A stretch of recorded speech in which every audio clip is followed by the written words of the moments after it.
I'm here today with my voice coach helping me to prepare for Angels, Herpes, and Psychedelics audiobook. So I just thought I would give you a little sneak peek. And I think he's going to give me so many valuable insights, and I'm probably going to be a little nervous. And I thought if I record it, then I can listen to it again later and like not miss all of the great points that he's going to give me. So tune in. Thank you. Okay, so one of the things that James told me is that, actually, I'm gonna turn the music off because we can't compete with that. The smooth jazz. So we were listening to smooth jazz. No longer. Not listening in a smooth jazz voice. Okay. So one of the things that James told me was, he said, did you? Shift down? Yeah. Well, I didn't do it on purpose. Here, I can shift it. There we go. Maybe shift up because I don't want you to look small. There we go. Actually, I should be on the other side. It's my better side. You want to sit on the other side? You can. Feel free. It's all good. So he said to me, he had me read a paragraph, and then he said, well, it's really important that you tell the story, not read the book. And I'm like, well, shit, I'm reading the book. So how do I make sure that I feel like I'm telling the story, and yet I'm reading a book and there's punctuation and I have to sort of follow the punctuation and I understand the ups and the downs at the end and the front and the back and all that. But how do you do that when your mind, you know, you want to speak from the heart, but yet you're kind of looking at this going, okay, right? So is that a question you can answer, or should I just read and you can tell me as we go, or like, what do I do? It's like all what I'm going to say are just like in any kind of dialogue like this, they're pointers. Yeah. Pointers. And so if it's not your daily practice to be reading audiobooks or reading books, then it's like acting. It's rehearsal. It is. Yeah. There's a certain dimension of becoming familiar with material, which in your case, you penned these words. Yes. So they're your words. You're not reading somebody else's material. So I think what Jim was saying is right. And I wrote to you a message in your phone, which maybe you didn't see, but it was the same exact sort of pointer, which is you wrote these words. You invested your heart, your mind, your soul in the experiences that allowed you to form these words. This is your story. Yeah. And so the opportunity is now before you. I'll let the train pass. And the ambulance. To work with a microphone and sort of envision before you go in, you know, your audience and tell your story from, there's nothing I can tell you because you know, really, but it's from your heart. Yeah. And also what I was going to say to you before, it's like anything. If you're going to run a marathon, you prep. You sort of, you're going to sit in front of a microphone for 3 or 4 hours. Yeah. You've got to be... You have to help me breathe, I think. Like, I think that's going to be one of the things, because I always, like, I think all of us when we're nervous I don't feel nervous, but I know when I get in there and it's like lights, camera, action, and like I don't want to waste James's time, and you know, like I want to get it right, and all those narratives that take a while to kind of release. That will release. To Rest breathe assured. and like fall into my heart. So maybe today you can help me just make sure that we can help each other. Fall into my heart. We can help each other. Okay. Stay in the heart. Okay. And from the heart. Right, because your voice is going to be your instrument. Right. And it's directly linked. So that the commas and the periods and the pauses, what'll happen is all the awareness of Jim in the other room and the lights, action, that'll recede. Yeah. Like it's receding. There's a camera there, but gradually we lose our Good. Gradually, the ego mind will quiet and you'll reveal your story to the world with enthusiasm, and your voice will tell the story. Yes, that's what I'm super excited about. Where are you going to read from? Well, I thought let's just start maybe at the introduction. Okay. And then we'll just randomly flip maybe to, you know, like a part in like Sleeping with the Devil, you know, like, so I can do some that are like more dramatic, some that are more happy, some that are, you know, because I want to also make sure that I can just feel into that without becoming like, you know, I can't cry, right? You can. Oh my God, on my audiobook I can cry? Actually, on the actual recording I can cry? Sure you can. You don't want to be sobbing, but you can hold a tear back. In fact, that's really because, again, there's going to be a listener with earphones. Yeah. Okay. And the voice is the conveyance that's going to allow them to cry. Think of that. Okay. So it's okay to feel it. In fact, you want to be feeling that. You want to be connected with. That's helpful. It's going back to when you're writing those words. Yeah. You're doing the same thing. You're reauthoring. Yeah. Yeah. In the original form. Yeah. Which is through the mediumship of your voice. Yeah. Yeah. And it's like You're ready. It's like a memoir should only be narrated by the actual person, but it's best. But of course, if the person is telling a story like this, you don't want to listen to them for 14 hours. You hire somebody. I'll let you go, but I watched Fran Lebowitz, the film with her, and Martin Scorsese made it, and her voice is rather gravelly. Oh, okay. And but it's just.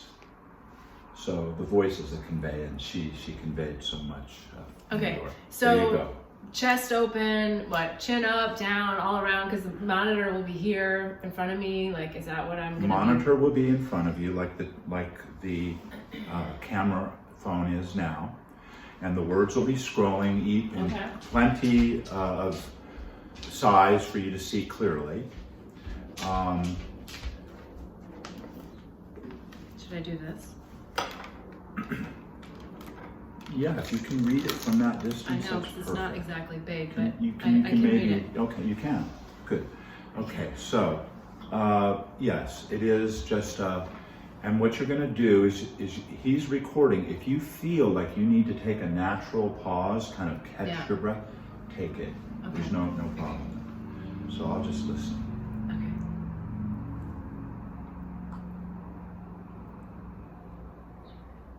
My fiancé Klaus and I had left our Sunday brunch at a 5-star hotel in India and were heading home with his 10-year-old son in the back seat.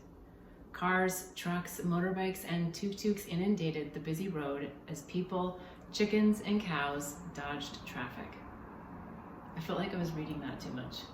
Okay, so we can pause. And we're hitting pause. Yes. That's fine. Okay. That's fine. It's gonna be like this for the first minute or two. Okay, so just keep going. You know the concept and the reality of getting into the flow. Okay.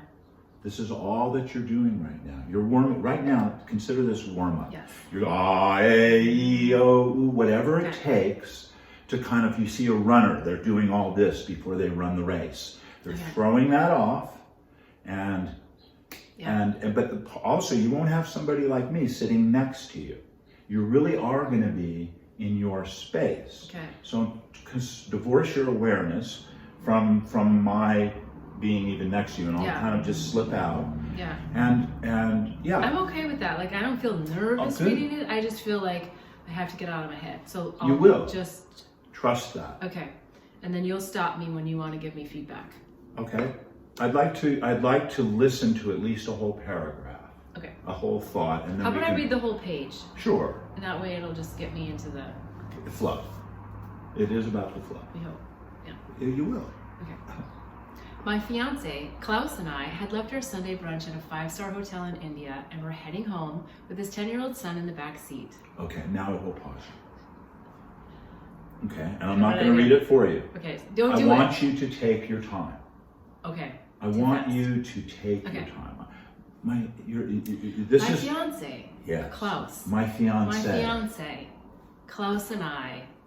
Oh, that feels. Klaus and I. Yeah, Klaus and I. My fiance Klaus and I had left our Sunday brunch at a 5-star hotel in India and were heading home with his 10-year-old son in the back seat. Cars, trucks, motorbikes, and tuk-tuks inundated the busy road as people, chickens, and cows dodged traffic. Klaus was an attentive, skilled driver, so when he swerved abruptly to the left, edging into the lane next to us, I assumed it was to avoid danger.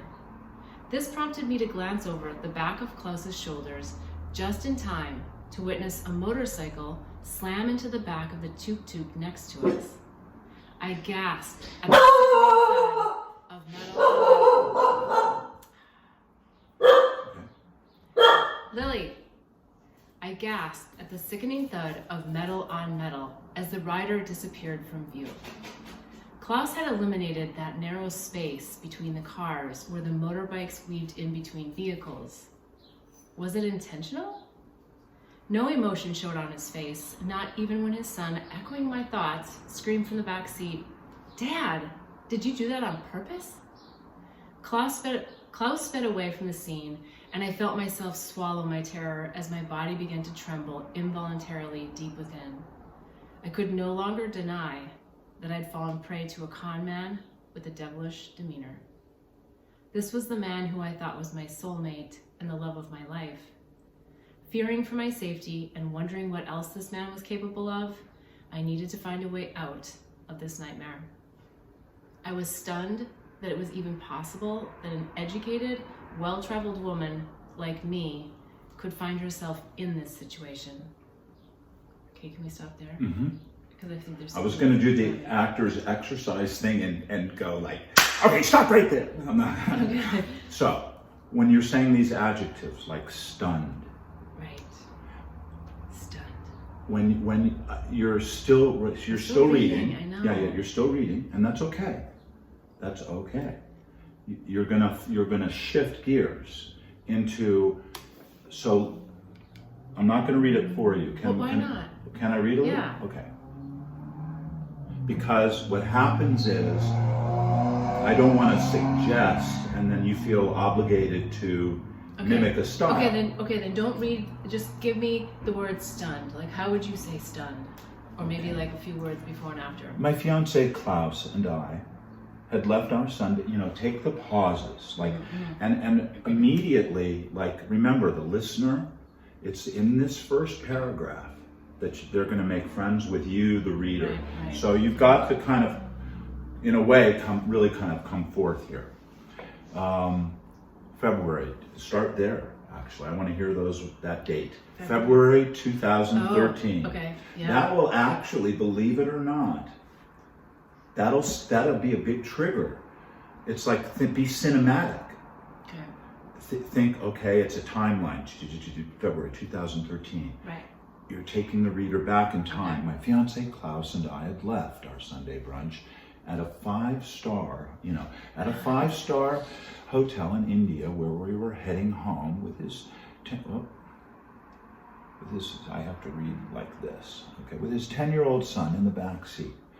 And I want you to think also have fun, because when I heard the word tuk-tuk, have fun with some of these. This is going to hook the reader early on. These sounds are going to hook the reader. You're going to bring them to India. Okay. Cars, trucks, motorbikes, and tuk-tuks inundated the road as people, chickens, and cows dodged traffic. Okay, be more dramatic. Okay. Paint the picture. Okay. It's not being, it's just paint the picture. Okay. Take the time to use your words. I think what I'm hearing is I need to connect within myself the emotion of it, and I'm not doing that. Not yet, but it's just a natural nervousness that's going to be. I think it's a natural. I'm not a natural reader, but yes. Yeah, I think you actually are. So okay. I don't want to interrupt you. No. You read quite well, and